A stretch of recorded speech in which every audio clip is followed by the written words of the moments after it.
Magandang araw, panibagong recipe na naman ang lulutuin ni Kambal Vlogs. Ngayon, ang lulutuin naman natin ay panghimagas o yung dessert. Puro ay nakatikim na kayo ng ganito. Ang tawag dito sa amin sa Quezon ay bukhayo. Sa inyo po, ano kaya ang tawag dito? Paborito ko din ang bukhayo. Pagkatapos kong kumain ay ito yung pang-alis umay ko. Sobrang dali lang lutuin ang bukhayo, kaya naman kung ready ka na, ito na po yung recipe. Hindi ka gagastos dito ng malaki kasi ito lamang po yung kailangan natin. 400 grams ng brown sugar o pwede din po yung maskubado. Ayaw nyo naman ng masyadong matamis ay pwede nyo naman bawasan yung inyong brown sugar. At ito din 4 na pirasong buko ang kinuha namin kanina ni Kambal Vlogs. Kumuha na din ako ng dahon ng saging at pagtatakaan po natin ito mamaya nung ating bukhayo. Kung wala naman po kayong dahon ng saging ay wala naman po yang problema.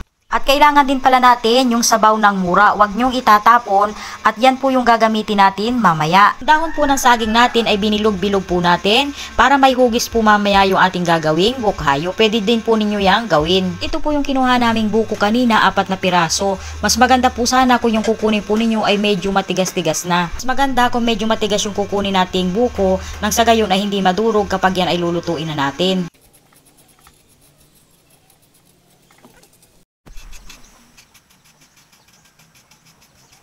Sa mainit na kawali, una nating ilagay ang brown sugar. Kapag nailagay mo na ang asukal, isunod mo nang ilagay ang sabaw ng buko. Haluin mo lamang ito ng mabuti hanggang sa matunaw ang asukal.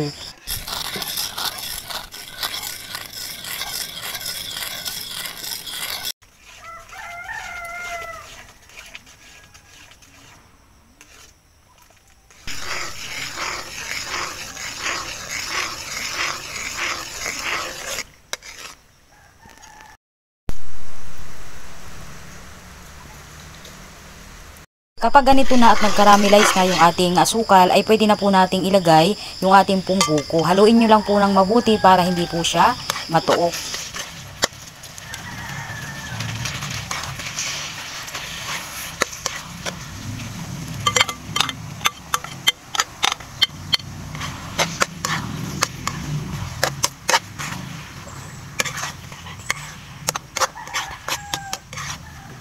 Haluin nyo lamang po ng haluin para hindi po masunog yung ating ginagawang bukhayo.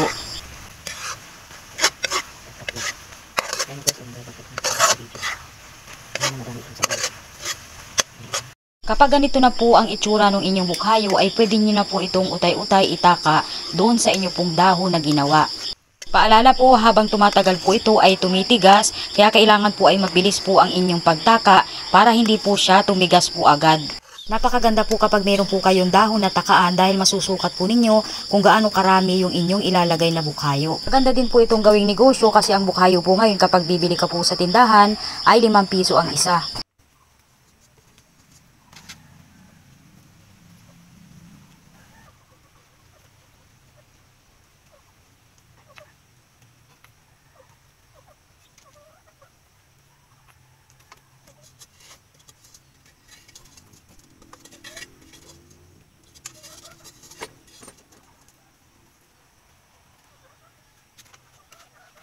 Tiyagalaan po talaga sa pagtaka po nitong bukhayo dahil po talaga ito po ay masyadong madikit. Kaya bibilisan nyo po kapag itataka po ninyo ito sa dahon.